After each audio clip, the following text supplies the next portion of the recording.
Bonsoir, bonsoir à tous les Africains et Africaines. C'est encore l'incontournable guerre contre tout terrain. L'homme dont on parle, l'homme qui n'a pas peur aux yeux, l'homme qui ne mâche pas ses mots. Beaucoup ne me voient plus sur les réseaux sociaux, précisément sur Facebook, parce que Facebook ne me donne pas le temps. À chaque compte que j'ouvre, Facebook bloque ça immédiatement. Je ne sais pas pourquoi, mais tous les comptes que j'ouvre, Facebook les bloque. Voilà, donc je ne sais pas. Mais j'ai été interdit sur Facebook. Voilà, en un mot. Donc, raison pour laquelle vous ne me voyez plus faire des vidéos sur Facebook. Bref, j'aimerais parler ici de l'affaire de M. Zé Pequeno et Taliban Choco, ainsi que Johnny Pacheco. Vous savez, à cause de la politique, les gens, on s'est divisé, mes frères et sœurs, ivoiriens, africains. À cause de la politique, d'autres ont failli perdre leur vie. Johnny Pacheco a failli perdre sa vie à cause de la politique, précisément à cause de Laurent Gbagbo. Gbagbo, il chante tous les jours le nom de Gbagbo, tous les jours le nom de Gbagbo. Et à cause de Laurent Gbagbo et ses propos incendiaires, c'est-à-dire souvent quand il parle, il insulte, met contre des gens et tout ça. Mais bon, il a changé et j'aime ça, je veux le voir changer de jour en jour parce que c'est un frère ivoirien et tout. Donc, à cause de tout cela, il a failli perdre sa vie. Si je me rappelle bien, c'était dans les années 2015. Voilà, il s'est fait tabasser à Paris par le groupe de Taliban Choco, Zé Pequeno et d'autres personnes. Bref, je vais vous dire que Zé Pequeno, il est en prison. Voilà, là où il est, l'endroit où il est, et puis il fait ses vidéos là. Il est dans une prison. Raison pour laquelle souvent, quand il fait ses vidéos, il n'est pas habillé. Il est en torse nu parce qu'en prison, on ne donne pas la chance aux gens de s'habiller. Tu t'habilles, tu peux prendre ton habit pour te pendre. Donc, il préfère les laisser en truc, voilà. Donc, raison pour laquelle il n'est pas habillé. Quand vous le voyez, il mange souvent les bananes douces, les fruits et tout. C'est ça, on donne là-bas en prison. On donne, vrai dabari, là, il n'y en a pas. Et ça me fait mal de voir un frère ivoirien être là-bas. Tout ça à cause de Ouattara Alassane, parce qu'il a pris défense de Ouattara, Alassane Ouattara. Tout ça. Et il est là payé. Pendant ce temps, Alassane Ouattara, lui, il est au pouvoir. Il profite bien de la vie. Voilà, il devient riche et il s'occupe de sa famille. Voilà Zé Pequeno qui est en prison, qui ne peut plus voir sa famille. C'est sa famille qui vient le voir et tout. Ça fait pitié. Il ne peut plus travailler là. Et ça a gâté son casier judiciaire. C'est mauvais. C'est mauvais. Ce n'est pas bien à cause de la politique.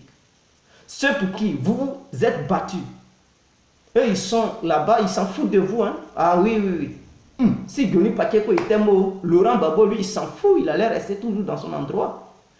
Toi, Zé Pequeno, si tu avais pris 20 ans, Alassane Ouattara, il s'en fout, il allait rester toujours dans son endroit. Ce n'est pas ce qui va l'empêcher de gouverner la Côte d'Ivoire. Vous voyez, arrêtez vos esprits de petitesse, arrêtez ça. Vous êtes des grands garçons. Gbagbo Ouattara, Bédié, ceci, cela, c'est pas ça qui va. Eux là, ils sont grands, ils peuvent régler leur division entre eux, c'est pas nous, les pauvres citoyens africains, les pauvres citoyens ivoiriens qui allons nous entre-déchirer. Ce n'est pas bien, mes frères et sœurs. Prenons de la hauteur, soyons sages.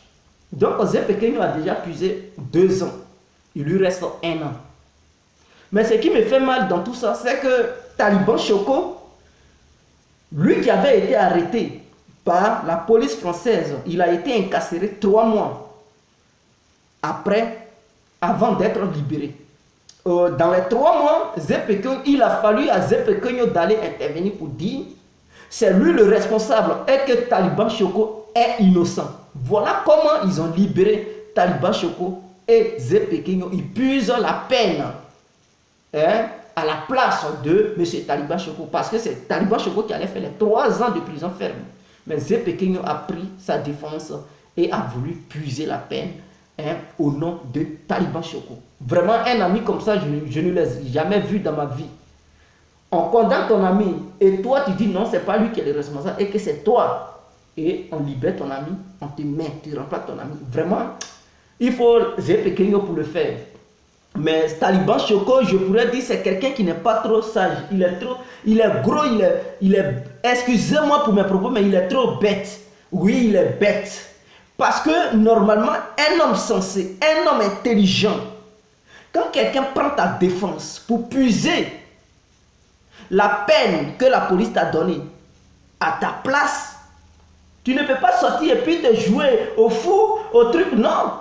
Au contraire, il faut te battre, voir des gens pour pouvoir essayer de voir quelque chose. Si on peut, les gens, les grandes personnalités peuvent intervenir dans cette affaire pour essayer de libérer ton ami. Mais non, monsieur, il ne le fait pas.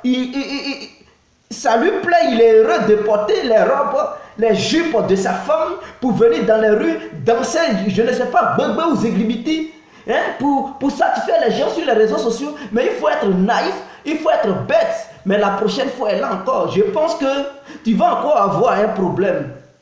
Et tu verras encore qui va venir puiser la peine à ta place. Vraiment, vraiment, ça me fait mal.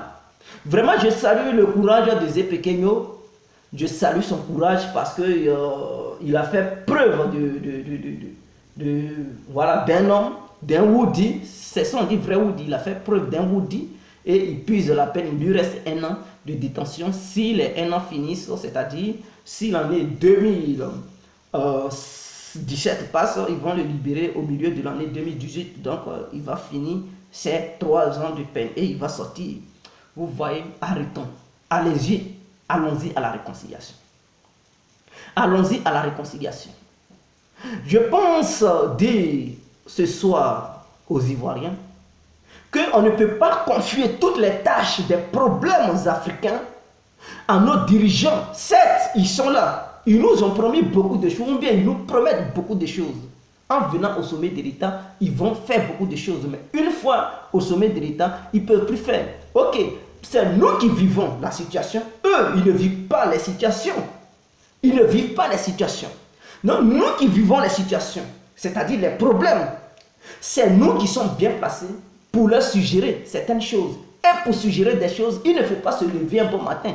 Il faut créer des associations, il faut créer des ONG, faire un programme de ton association ou bien de ton ONG et soumettre ça à l'autorité africaine que tu voudras soumettre à tes projets.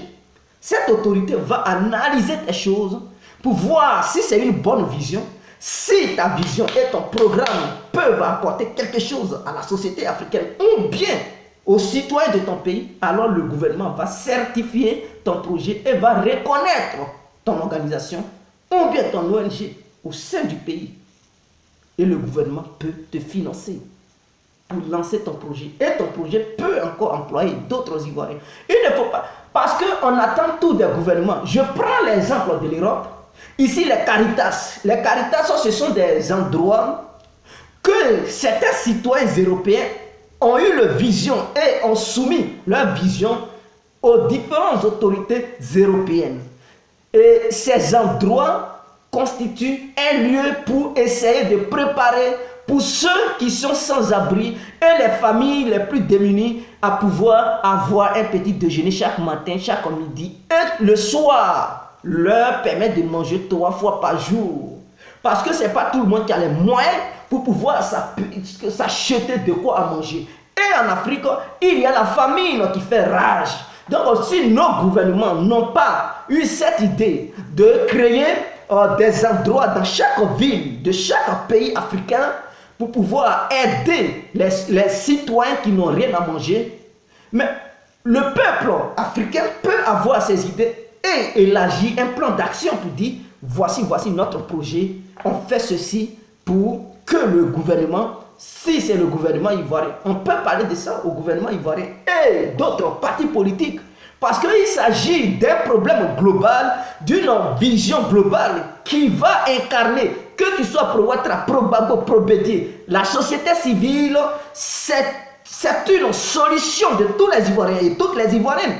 Et ainsi, dans les autres pays, donc il ne s'agit plus d'un projet, d'un leader politique ou bien d'un parti politique parce que tout le monde a fait. Que tu sois pro-Gbagbo, pro-Ouattara, pro-Bédié, tout le monde, pro-société civile, tout le monde a faim en Côte d'Ivoire. Alors, si quelqu'un il a une vision et un projet de proposer à l'État ivoirien de créer des caritas dans les différentes villes de la Côte d'Ivoire pour pouvoir aider les familles les plus démunies et les personnes sans abri à pouvoir avoir de quoi manger, cela peut aussi lutter contre le banditisme.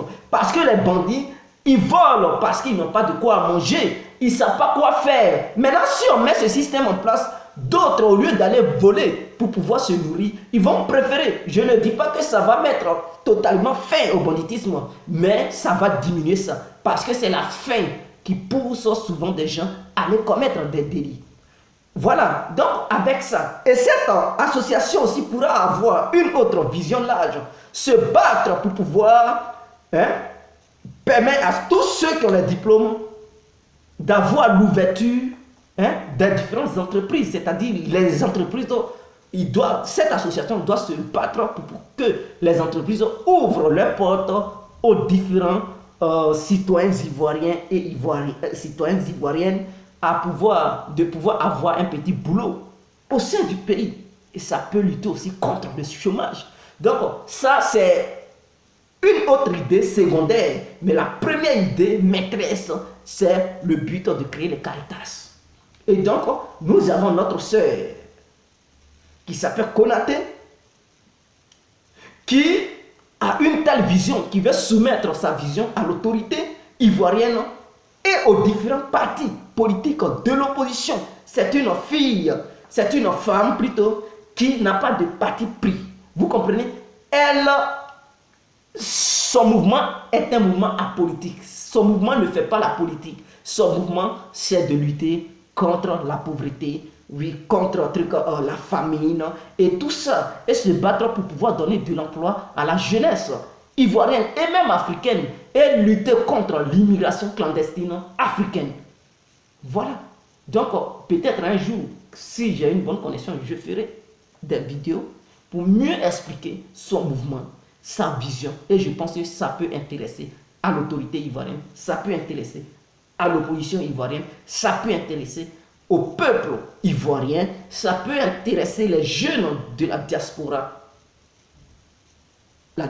ivoirienne et même africaine. Donc, je vous aime, chers Ivoiriens, chers Ivoiriennes, chers Africains, chers Africaines. Unissons seuls, la force peut nous unir. Essayons de proposer des idées, des projets à nos différents États.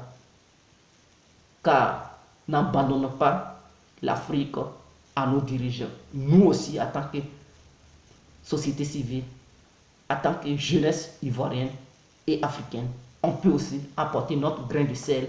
Si on a des projets, eux, ils peuvent nous financer pour lancer ces projets, pour qu'ensemble, on puisse construire l'Afrique. Je vous aime.